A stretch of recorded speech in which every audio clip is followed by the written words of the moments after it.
David Cameron says it's time we demolished some of England's worst sink estates and rebuilt houses people feel they can have a future in. He said 100 estates will be improved with the plan, resulting in better houses and more homes being built. £140 million will be made available to community groups, councils and housing associations for the scheme. And the Prime Minister told the BBC's Andrew Marr show that he wanted to extend opportunity. I think sink housing estates, many built after the war, where people can feel trapped in poverty, unable to get on and build a good life for themselves. I think it's time, with government money, but with massive private sector and perhaps pension sector help, to demolish the worst of these and actually rebuild houses that people feel they can have a real future. With greater intensity of housing as well. In some cases, the odd thing about some of these high-rise blocks and the way that they've been structured is actually they don't provide a huge number of houses. And in fact, by demolishing them, you might be able to provide better houses and more houses at the same time. I want to hear from you on this, particularly if you grew up or still live on a council estate in the hood, as it were. Is it time that some of them were demolished and replaced with new homes? It's part of the government's blitz on poverty, and David Cameron says tearing down these bleak, brutal high-rise towers, or indeed these sink estates, will help tackle drug abuse and gang culture. So what do you think? Are you living in one of these environments right now? Do you think it is as simple as demolishing them and rebuilding them with nice gardens and a park? How about changing the mentality of some of the people, a minority of the people, but of course they can often create the most havoc, that live in these places? Call me. 0500 909 693 is the number, or you can of course text me. I'm sure you've got lots of free texts available in your monthly bundle. 85058 is the text number. Let's discuss this now with the Labour MP Clive Betts, who's chair of the Commons Communities Local Government Committee, Andrew Teacher, who's a property expert, and Eileen Short, who's chair of the campaign group Defend Council Housing. Good evening to all three of you. I'll start with Eileen. Good evening to you, Eileen. Hello. What do you make of the Prime Minister's proposals? I don't trust them as far as I can throw them.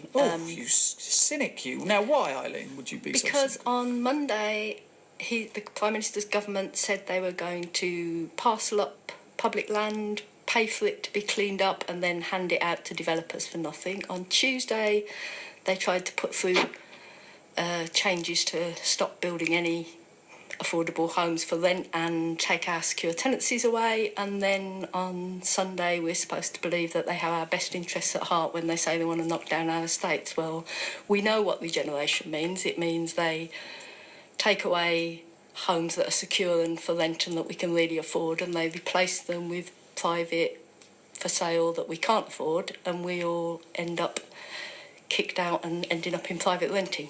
So, Andrew, good evening to you. Is what he's saying, pair that with what Eileen's just said, a boon for people investing in property, but not something that people who live in council housing should be that happy about? Well, it's important to understand the dynamics of how these things work. You know, you don't simply click your fingers and have lots of buildings pop up overnight. Developing. I think we all understand that, yeah. Yeah, but I think the point to make, and the point that people often overlook, is that it requires a hell of a lot of financial risk on the part of companies who are doing the stuff, who are doing the developing. And if the government, as it said today, wants developers and pension funds and whoever else to be at the table, then there has to be an acceptance that there is going to be a return for those investors who, let's face it, are going to be people like you and me if we're paying into pensions and want those pension funds to pay us back when we retire.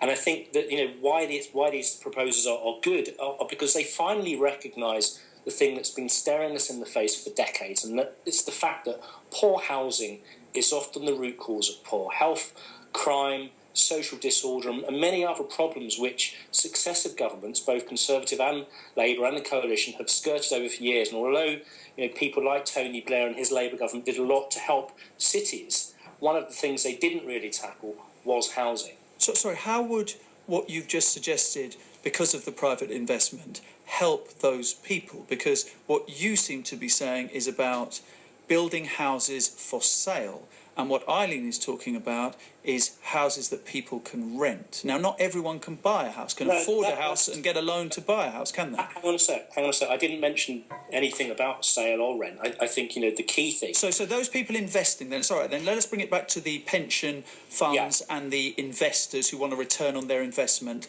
Do you think that they would find it a viable investment to invest in social housing stock? Yeah, and they already do. Many of the bonds that have been issued by many of the big housing associations after the last few years have been massively oversubscribed, and those bonds have been purchased. Don't they want to sell off housing association properties, Andrew? Isn't that one of the government's aims, to allow people to buy if they're in housing associations? Well, let's not conflate different things. The right to buy has been something that's been proposed, but in terms of the stuff that we're talking about today in this particular story, one of the things that's been proposed is creating a fund that pension funds invest into, and that can be building homes for rent, for sale, for whichever tenure. And the reality is... But you brought up housing associations, I didn't, and then I just pointed out, in fact, that the government actually intends to sell that property off. Hang on, you've asked me a question, I've answered. Your question to me was, do pension funds have appetite to invest in affordable housing? And you mentioned housing associations, and I said, well, isn't the plan to sell off housing association properties? So then you're back to square one. There isn't affordable rental homes for people. Well, affordable housing isn't going to disappear overnight just because there's right. Despite your best efforts, hey? All right, well, let's bring the Labour MP Clive Betts in on this, who's chair, as I said, of the Commons, Communities and Local Government Committee. Very good evening to you, Clive. Good evening. What do you make of the Prime Minister's proposals? Well, at this stage, it's rather big on headlines and short on detail, and until we see the detail, we can't make a proper considered judgment. What would you like to see in the detail? Well, first of all, £140 million, is it new money, or is it coming from some other housing fund where properties won't be built or won't be improved? We haven't got an answer to that yet. Secondly, £140 million isn't going to go very far in demolishing and replacing 100 estates. There's going to have to be an awful lot more money coming from the private sector. What conditions is it coming with? How is it going to be raised? Are questions. Will the schemes be done by government, or are they going to be done with the full cooperation and involvement of the people who actually live in these areas? And we don't know that yet. And finally, I think a very real question was raised a few minutes ago. What sort of housing will replace those of them? Most of these housing will be rented housing, a lot of them social rented housing. People can't afford other sorts of housing. They're in these houses at reasonable rents.